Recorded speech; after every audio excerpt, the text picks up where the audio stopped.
Ninth standard students, in science, we are going to continue the lesson organization of tissues.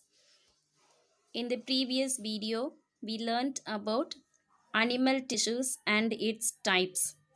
Animal tissues are classified into epithelial tissues, connective tissues, muscular tissues, and nervous tissues.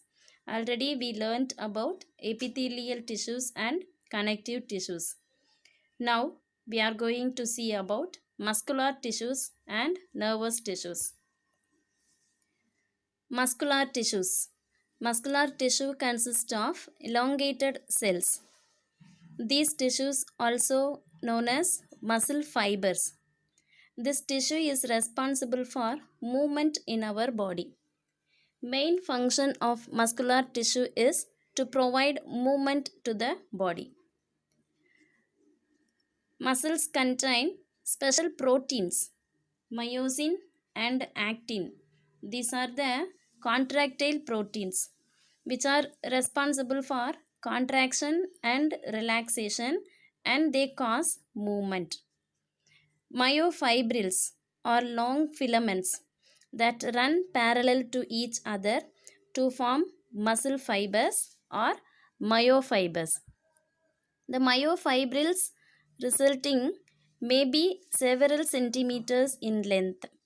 The muscle fibers are single multinucleated cells that combine to form the muscle. Myofibrils are made up of repeating subunits called sarcomeres. On the basis of functions and location, muscle tissues are three types. They are skeletal muscle, smooth muscle, and cardiac muscle. Skeletal muscles. Skeletal muscles enable humans to move and perform daily activities. They play an important role in respiratory mechanism, and they help in maintaining posture and balance. They also protect the vital organs in the body. Skeletal muscle fibers occur in muscles which are attached to the skeleton. Skeletal muscle is called voluntary because you can control this type of muscle. You can voluntarily choose to move them. These muscles attached to bones move the skeleton, and they are found in the arms, legs, neck, or anywhere you can voluntarily move a body part. These muscles produce strong contractions. Skeletal muscle cells are long and cylindrical. They are commonly referred to as muscle fibers or myofibrils. The striated appearance of skeletal muscle fibers is due to the arrangement of the dark and light myofilaments within each sarcomere. Smooth muscles. Smooth muscle fibers are spindle shaped, wide in the middle and tapered at both ends, and they have a single nucleus.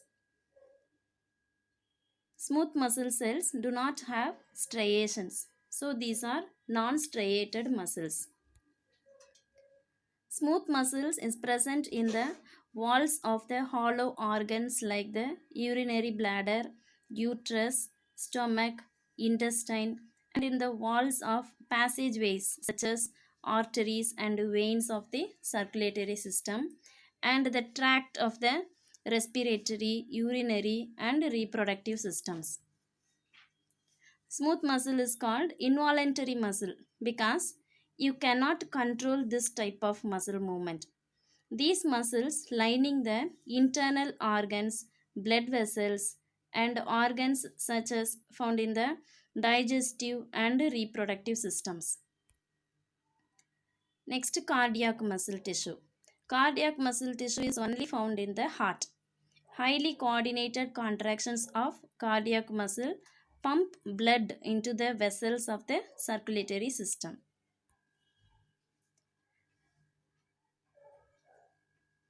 Cardiac muscle fibers are shorter than skeletal muscle fibers, and usually they contain only one nucleus. Cardiac muscle fibers cells also are extensively branched and they are connected to one another at their ends by intercalated discs. An intercalated disc allows the cardiac muscle cells to contract in a wave like pattern so that the heart can work as a pump. Next, nervous tissue. Nervous tissue is the term for group of organized cells in the nervous system. Nervous system is an organ system that controls the body's movement and also sends and carries signals to and from the different parts of the body. Nervous tissue is composed of neurons and supporting cells called as neuroglia or glial cells. Nervous tissue is found in the brain, spinal cord, and nerves. It is responsible for coordinating and controlling many body activities. The neuron is the basic working unit of the brain. Neuron consists of a cell body, dendrites, and a single axon. Neurons receive signals via the dendrites and cell body and then send out signals to the axon. A nerve impulse is the electric signals that pass along the dendrites. Nerve cell is the longest cell in the human body. Nerve cells send and receive signals from the brain. In the next video, we will see about cell division. Thank you, students.